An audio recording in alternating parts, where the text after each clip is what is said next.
What's going on, guys? Happy to be back. It's been a day since the big 2019 Pokemon press conference that they just had. Wherever it was at, I didn't catch that part. Anywho, I missed the initial announcement because I was at work, so that kind of sucked. And then I was just going to kind of leave it alone, but I was checking on Twitter and all this stuff, and they were announcing some stuff. And this video is not going to be very long. I'm just going to kind of give you a brief overview of what happened and my thoughts on it all. There was one specific thing that I wanted to kind of touch on, and it's going to be at the end because that's where it was in the video. So, anywho, the things that went down at this 2019 Pokemon press conference were as such. They had a guy come up on stage and self-promote himself. It's funny, he didn't really talk about a whole lot other than the fact that he was going to get elected to like the board of the Toho company, I believe. And I'm not trying to like downplay this whole thing. Like, you're great for you, dude. Like, fantastic, you got a promotion, all that stuff. But unless you're like one of the really big names, I kind of just forget about you. Sorry.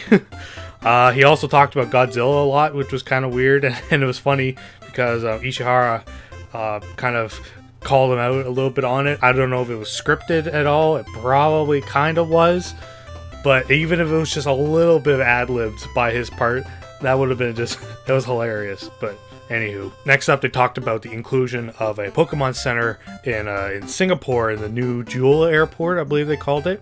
Some pretty pictures, that's for sure. But anywho, doesn't do anything for me. Mentioned something about a Pokemon Center in Shibuya. I wasn't sure. I thought there would have already been one in Shibuya, just because, you know, it's like Japan. But anywho, they mentioned that a lot, and then they mentioned something about like a Nintendo store going on in there. But yeah, that was all for that. And then the NetEase came out. I never really heard of NetEase before, but apparently they're like one of the top like game developers in Japan type of thing. So of course, yeah. But they're talking about a game called Pokemon Quest. Now I'm trying to think if it's the same thing that was already out for the Switch, like the Minecrafty looking thing. But anywho, their big point to bring up was that they were bringing it to China, at least, like heavily localizing it around the China area, as well as bringing PvP into it. Now the point that I kind of wrote down here, and it's something that I kind of wanted to kind of ask you guys about at least, because I'm not 100% sure on why it's a big issue, but I'm sure it's something. But I wonder why like China doesn't get included a whole lot with Japanese based things. It feels like they're only now just like, alright, we're sorry for what we did, let's add you back into all our clubhouses. I don't know what happened with all that stuff, but especially with like adding all the traditional Japanese and the Chinese languages with the most recent games, and then with them heavily talking about like, you know, oh, China is going to be really involved in this. They even made it so that the press conference was localized, translated with Japanese, English, and Chinese. They made a big point on that. So I don't know. I'll have to look into that. But I'm hoping someone will enlighten me on it, because I wouldn't have figured that there would have been beef if there was beef between Japan and China. But anywho, shows how ignorant I am, I guess. Next up was one of the bigger things that I kind of liked seeing and wanted to know more, but they didn't. A lot of these things they didn't really go into much information about. It was more or less just announcing, if anything. But it was Pokemon Home, which, from what I gathered, was basically an enhanced version of Pokemon Bank, but it is used with iOS and Android devices. So basically, when you can connect 3DS games, you can connect Pokemon Go, and you can connect the Pokemon Switch games onto your smartphone and send Pokemon there. And it was kind of neat too, because they made a really strong point about how, like, you know, all Pokemon has been brought through from the Game Boy Advance to the DS to the 3DS. Like, you had adventures all the way through. And I was just like thinking to myself, like, yep, I sure have. I have an entire Pokemon Ultra Sun cartridge just filled to the brim with Pokemon, because I didn't want to keep them on Pokemon Bank, no offense to it. It's just overfilling with it, with all kinds of the ones I caught for my Omega Ruby collection that I did, as well as just for like all the ones I took on adventures with me. And I have like a separate box for all the ones that I've used, and it's really nice to have them kind of acknowledge that in a weird way. But anywho, yeah, so it's going to be able to be connected towards that, which means now you can bring stuff to Sword and Shield, which is nice, because now any thought of like what kind of restrictions are going to have on the Pokedex for Sword and Shield is now moot. You're basically now going to be able to take any Pokemon you want and put them onto there, which means that competitive battling, I'm going to very much assume, is going to immediately translate over to Sword and Shield, which is nice. That's fine. I am okay with that. We go from one of the cooler things to one of the weirder things. Pokemon sleep. So, basically, they're trying to like incorporate Pokemon Go into every single aspect of your life now. So basically, you're gonna have this little device called the Pokemon. It's such a weird name. I thought it would have been like Pokeball Go plus or something like that. It's Pokemon Go plus. That's the thing that's called that you have. It's like a little doohickey. Basically, it looks like the original Pokemon Go plus thing, anyways. And a like two-dimensional version of the Pokeball Go plus. But anyways, they didn't elaborate on the reasoning as to what's going to happen when you use it. All that it was basically that you have this thing that sits next to you when you're sleeping, and your smartphone tracks how much you sleep, and then something happens. They didn't tell you what. Now,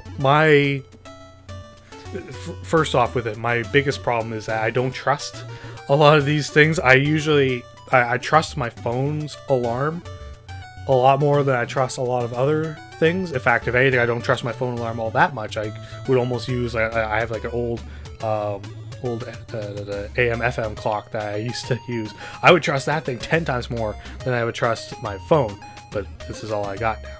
But I only trust those to get me up in the mornings because I have them set a certain way to be able to help me to get up, especially when I have to get up early in a lot of mornings.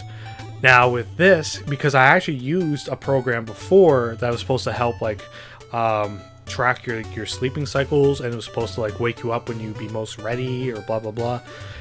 I hope that this isn't just like a replacement alarm clock. And obviously it's probably not going to be like that. It's probably going to shell out some sort of reward for having a good night's sleep. But that's such a weird thing that they're trying to market. They're like, we want to make entertainment in every portion of your life, including with resting. And I'm thinking like, okay, the normal act of resting is about like relaxing and doing what you want. That's fine. But to sleep, you don't entertain yourself in sleep other than in dreams. The point of sleeping is to recover from entertainment. But maybe I'm talking out of my butt. Who knows? But no, it was such a weird thing to market, and I'm gonna be honest, I'm probably not going to invest heavily into this unless there's like some mind-blowing thing that pops out of this, like something. I don't know. They didn't talk about the rewards, so obviously they're kind of not enticing me there. But anywho, Pokemon Sleep, whatever.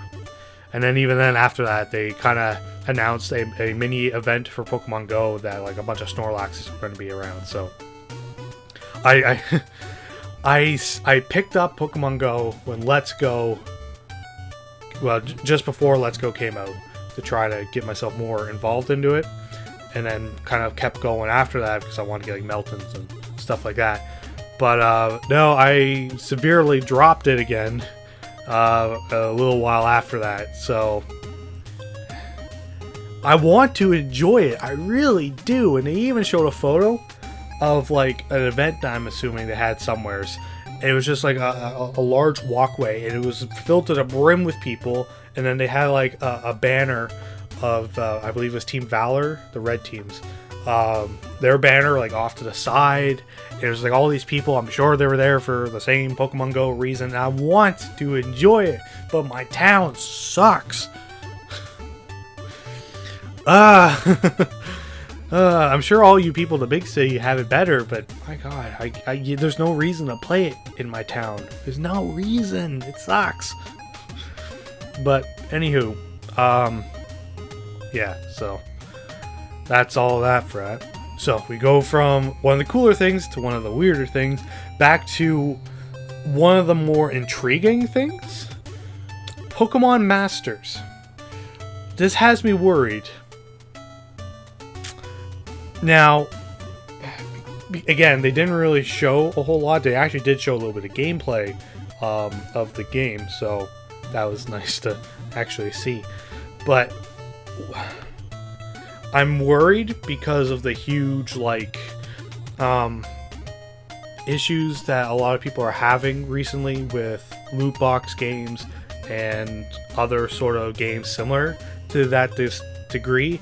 And my biggest point I'm trying to bring up is Fire Emblem Heroes. I think that Pokemon Masters is Fire Emblem Heroes, but with their own version of gameplay. Because it's the idea of bringing all these iconic characters, the gym leaders, the champions, even like your starting trainers. I caught this on Twitter, and that's what had me the most intrigued when I first saw this. Is why I wanted to go back and watch the whole thing. And they were talking about, you know, like all of the playable characters are going to be put into one thing and are going to be celebrated in some sort of way. And I thought, like, you know, okay, that is cool because I want Gold back, I want Chris back, and I want like the Pokemon Black starting characters back, Pokemon Black and White, because those guys look cool. I don't know what they were going to do, and then I caught what they were going to try to do, and I'm worried because I think that it's going to be kind of like a sort of summoning based system with like Fire Emblem Heroes. Because during one clip they actually had like a cool trainer as like a character that was being played as or played against, I suppose. And that has me worried that that's like not counting the main characters of that game, which their designs kind of look cool. I do kind of like them, but like the cool trainers are going to be like the ones that will be like your high percentage picks for when you're trying to get all these new characters. But then they'll have some sort of system in there that will like entice you to want to grind the game more in order to get all these super cool characters. Like, you really want Cynthia, you better grind this game for hours and hours. Oh, but you ran out of all the currency that you need. You better start paying up. That's what I'm worried about, because Pokemon has had issues with gambling type controversies before, and back then it had nothing to do with spending money. It was just because parents thought kids were getting gambling addictions by playing the games of Goldenrod. But now I'm worried. I am so worried.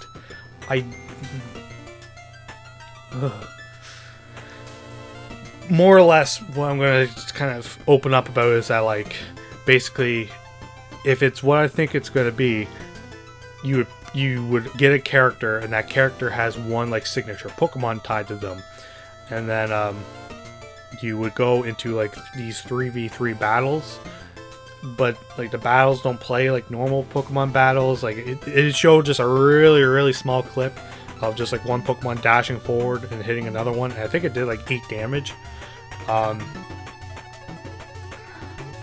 No, I'm worried. I hope that it's not what I'm thinking it's going to be, and I'll be surprised. I'll be surprised if it isn't what I think it's going to be, and it's just like a normal game. I hope it's not. But anyway. And finally, to round out the whole conference was this new thing that they're making called these like Pokemon shirts, and they're basically just like dress shirts, but have like designs of different fabrics going on. Not much to talk about. You can kind of customize what you want on them. They're not available to North America or Europe yet, but they're planning on expanding. But they look pretty neat, I'll be honest. When it becomes available, I'll probably be getting at least one, let's just say that.